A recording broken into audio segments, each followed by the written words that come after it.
अपने इस व्रत की सिद्ध जिस प्रकार की है वैसे कौन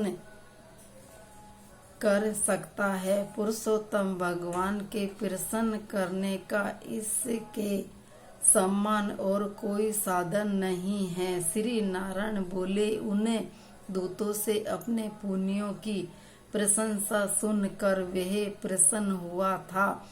उसने उस स्थान के देवता था काल जरवरते वह पेड़ों को प्रणाम किया। विमान की परिक्रमा करके वह विमान पर बैठ गया। देवता फूलों की वर्षा किनार गांधार्व स्तुति वेदाती बजा रहे थे।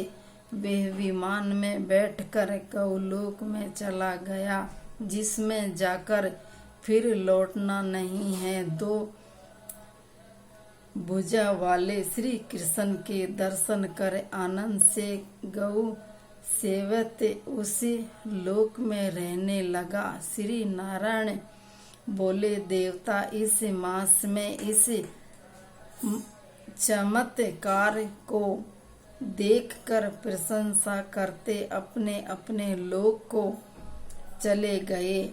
नारद जी बोले, हे ऋषियों में श्रेष्ठ अपने दिन के प्रथम भाग के कर्म कह, अब दूसरे भाग के कर्म कहो।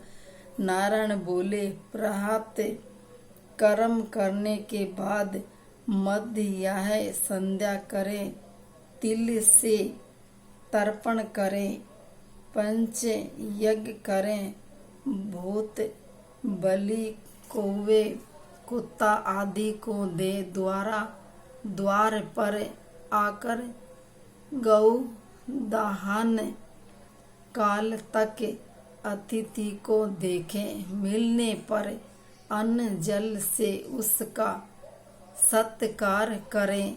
ब्रह्मचारी सन्यासी था, भिखारी को यथाशक्ति अन्न दान करें। उसके बाद पूर्वे भी मुख होकर शुद्ध वस्त्र धारण करें। शुद्ध स्थान में स्वस्थ होकर प्रसन्नचित्त से भगवान प्रसाद भोजन करें। भोजन के पात्र में 2 जने करें, जो केवल अपने लिए ही रखें। जो कांसी के पात्र में रख कर खाते हैं, उसके आयु बुद्धि यश और बल बढ़ाती है। भोजन से पूर्व 5 ग्रास गाय कुत्ता कौवे अभ्यागत पतीलिका आदि को देवें।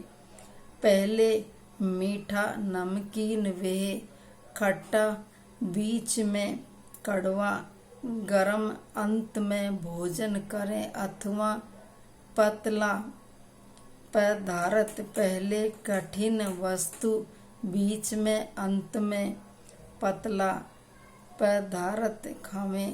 सन्यासी को 8 ग्रास, वानप्रस्थ को 16, गृहस्थ को 32 वेह, ब्रह्मचारी को यथा रुचि ब्रह्य भोज आदि ने खावें। भोजन करने के बाद जल दान करें। पितृगणों को तर्पण करें। कुला करके हाथ शुद्ध करें। पेट पर हाथ फेर कर आहार के पाचन के लिए अगस्त कुंभ कर्म शनि बड़वा गिन वे मेल सन का स्मरण करें। फिर भगवान कृष्ण को प्रसन्नता पूर्वक स्मरण करें। मुख शुद्ध के लिए पान खावें। इस प्रकार इसे कार्य के बाद श्रेष्ठ शास्त्रों का अध्ययन करें। आजीविकाने होने पर भी 2 घड़ी तो स्वास्थ्य मन होकर अध्यात्म माँ के विद्या का श्रवण ध्यान करें। उसके बाद भगवान का ध्यान करने अपने कारोबार व्यापार में लगे। जब सूर्य अस्त होने वाले हों तब घर में आकर ये तीर्थ में संध्याएं वंदन करें। संध्या समय टल जाने पर अर्ध रात्रि तक अवश्य संध्या करें। जो नियम से संध्या करते हैं वे तेजस्वी होते हैं। संध्या के बाद तारे निकलने तक गायत्री मंत्र का पाठ करें। सूर्य था दिशाओं के देवताओं को नमस्कार करें। फिर नौकरों ये घर के अन्य सदस्यों सहित थोड़ा भोजन करें, सहन करें। अपने घर में पूर्व शिव सूर्य के घर दक्षिणा दिशा में और पर देश में पश्चिम की ओर सिर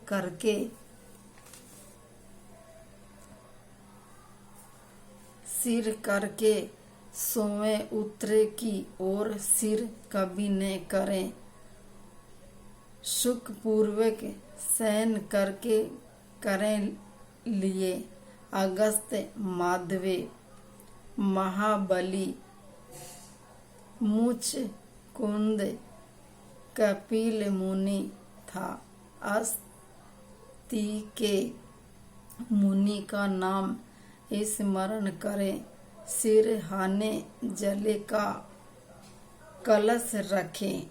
ऋतु काल के समय स्त्री सहवास करें। रात्रि में 2 पहर सोएं। बाद में उठ कर वाद्यान करें। इस प्रकार दैनिक कर्तव्य करने वाले सुख को प्राप्त होते हैं। श्री नारायण जी बोले, ये गृहस्थ आश्रम के सुंदर कर्तव्य कर्म वेद के समान है।